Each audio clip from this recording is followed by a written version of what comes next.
dua pertanyaan dari Ki Ananda, yang mana pertanyaan sebenarnya sudah lama ya untuk disampaikan ke saya untuk saya jawab, tapi malam hari ini saya baru sempat menjawabnya. Ya mohon maaf ya Ki Ananda ya, terlambat ya. Pertanyaan yang pertama adalah, saya mencoba meditasi, ternyata memang sulit untuk konsentrasi.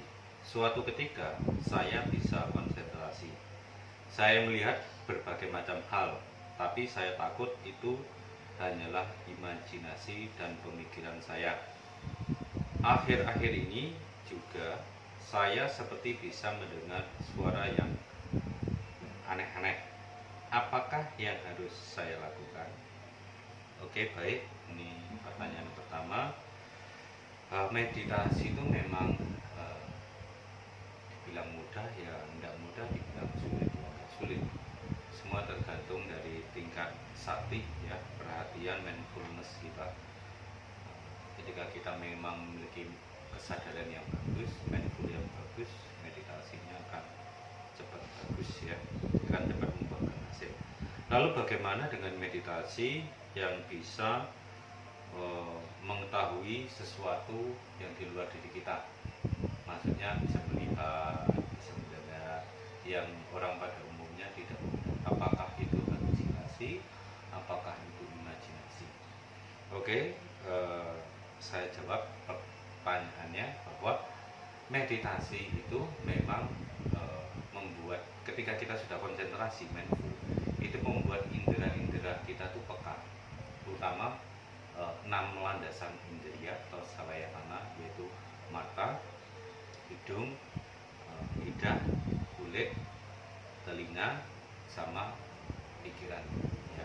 Itu 6 landasan indera ini akan peka. Contoh kepekaannya bagaimana ketika kita mindful tiba-tiba merasa merinding. Nah itu kan kulit kita bersentuhan dengan sesuatu yang di luar diri kita, makanya bisa seperti itu. Kemudian bagaimana kalau kita mencium aroma-aroma yang wangi? Ya ketika kita meditasi itu kan memang mindful ya, konsentrasi. Jadi kepekaan indera penciuman kita itu menjadi lebih tajam, berapa kali lipat lebih tajam karena kita lebih mindful. Jadi aroma-aroma yang jarang kita cium mungkin bisa kita cium ya. Kemudian bagaimana kalau kita mendengar suara-suara yang tidak lazim ya, bukan suara tetangga, bukan suara orang-orang di luar sana atau hewan-hewan di luar sana, itu bagaimana?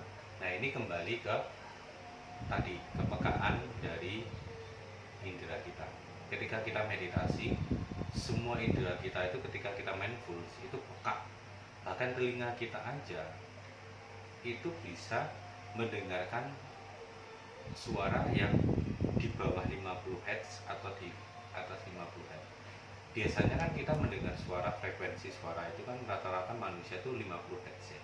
Nah ketika kita meditasi mindful itu bisa mendengar yang di bawahnya, bisa juga mendengar yang di atasnya. Makanya kita semakin mindful semakin peka.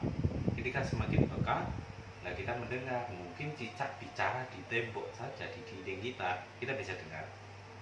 Mungkin yang simpel gini, detak jam ya, detiknya itu kan jarang kita dengar, tapi ketika kita konsentrasi itu detiknya itu rasanya kenceng banget, dek, dek, dek. Padahal kalau kita lagi kayak gini nggak meditasi, detik itu nggak berasa ya. Kemudian cicak jalan mungkin kita juga tahu ya, jalannya mereka di tembok seperti apa kita bisa dengar. Nah itu karena tingkat kepekaan saat terjadinya konsentrasi itu meningkat. Itu wajar-wajar aja. Lalu bagaimana melihat sesuatu yang tidak bisa dilihat oleh mata biasa, siksan yang orang bilang mata ketiga, ya itu juga wajar karena memang manusia itu memiliki hal itu ya. Halusinasi atau bukan itu kita nanti tinggal membedakannya sederhana. Memang di dalam meditasi ada namanya nirvana atau gambaran-gambaran yang bisa mengganggu diri kita. Nah, halusinasi ini biasanya bersifat datangnya saat kita meditasi. Tapi kalau di luar meditasi itu masih datang, ya mungkin itu bukan halusinasi. Kita masih bisa melihat dengan mata telanjang, kita bisa kontrol. Nah, itu mungkin bukan halusinasi. Biasanya halusinasi atau delusi itu muncul saat ada kekotoran batin timbul. Ketika kita meditasi, konsentrasi, itu kan semua kekotoran batin itu kan mengendap. Nah, ketika ada yang muncul itu bisa menjadi delusi, bisa menjadi halusinasi dan sebagainya. Misalkan, wah saya melihat sang Buddha di depan saya, itu mungkin kita terlalu mengandai-andaikan atau membayangkan sang Buddha, sehingga ketika kita meditasi seolah-olah Buddha itu ada di depan kita. Ya, itu bisa terjadi ketika hal itu dalam meditasi. Tapi kalau di luar meditasi, kita bisa buka untuk indera kita. Ketika saya mau melihat dimensi lain, kita bisa melihatnya, itu bukan halusinasi, tapi itu efek atau benefit dari meditasi. Sekali lagi, meditasi tujuannya bukan untuk itu, bukan untuk melihat yang gaib, bukan untuk mendengar yang gaib, bukan untuk mengetahui sesuatu yang supranatural.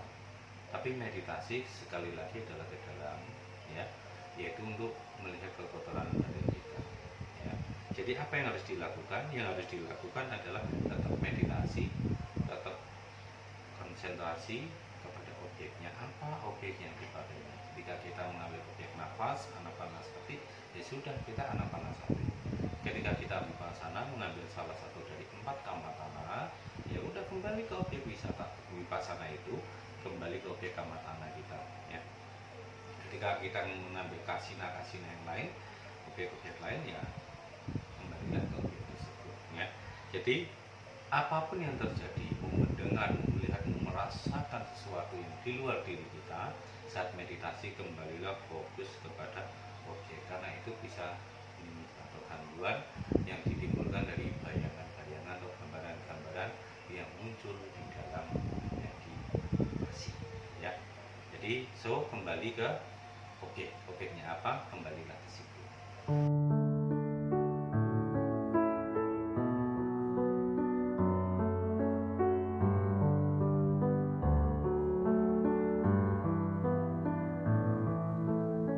Secara panjang peradaban manusia tentang tato itu mungkin ribuan tahun ya. Kalau kita ke Kalimantan melihat suku Dayak, atau ke Kepulauan Mentawai melihat Kepulauan Mentawai, atau kita pergi ke Taiwan melihat suku pedalaman atau yang biasa disebut Santiren, ya, mereka semua memiliki tato. Bahkan di hampir setiap benua, setiap negara, setiap suku bangsa, masyarakatnya memiliki tato. Tato zaman dulu itu identitas.